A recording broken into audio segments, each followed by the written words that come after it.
आत्मा को दोष नहीं लगता तो मरने के बाद कर्म का दंड किसको मिलता है? कृपया करके बताइए। देखिए, आत्मा कर्म नहीं करती, आत्मा अकर्ता होती है और आत्मा परम पवित्र होती है।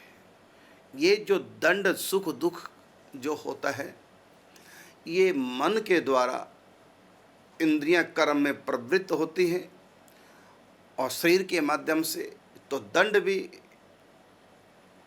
शरीर कर्मेंद्रियों के माध्यम से मन को मिलता है, आत्मा को नहीं। लेकिन आत्मा उसके साथ होती है।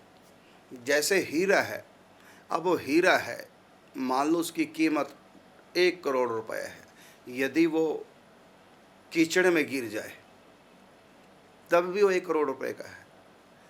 हीरा तो स्वयं में तब भी पवित्र है, तब भी शुद्ध है, तब भी चमकीला है जब वो कीचड़ में गिर जाता है। जब उसके चारों तरफ कीचड़ लिपट जाता है तब भी वो अंदर से हीरा ही होता है, निर्मल ही होता है, चमकीला ही होता है। वो तो बाहर बाहर का कीचड़ है बस। इसी प्रकार ये कर्म का जो कीचड़ है, त्रिगुण का जो कीचड़ है, ये बाहर आत्मा को लगा हुआ है और ये मन कष्ट पाता है। मन के संकल्प से ही इंद्रिया शरीर कर्म में प्रवृत्त होता है और फिर कर्मों के अनुसार इस मन को ही दंड दिया जाता है।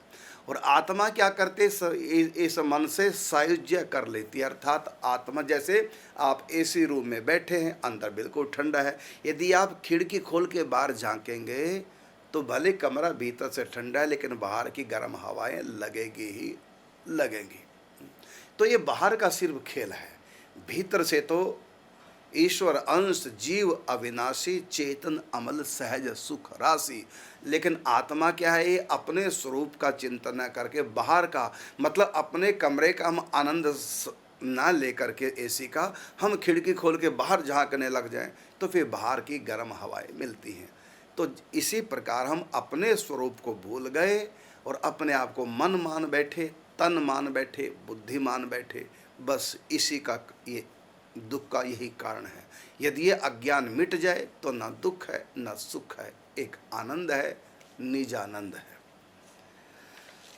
तो आत्मा से चेतनता मिलती है, मन को आत्मा से चेतनता मिलती है, इंद्रियों को आत्मा से ही बल प्राप्त करके शरीर मन कर्मों में प्रवृत्त होता है। तो आत्मा तो एक बिजली की तरह है ना।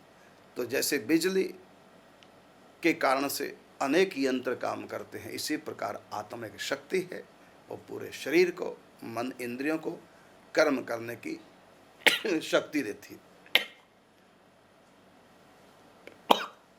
इसी प्रकार केवल आत्मा को दंड नहीं मिलता, आत्मा को शरीर मिलता है। भले वो नरक में यातना दे है, भले वो स्वर्ग में भोग दे है। देह के माध्यम से कर्म में प्रवृत्ति आत्मा होती है और देह के माध्यम से दुख प्राप्त करती है। डायरेक्ट आत्मा को दुख मिलता है।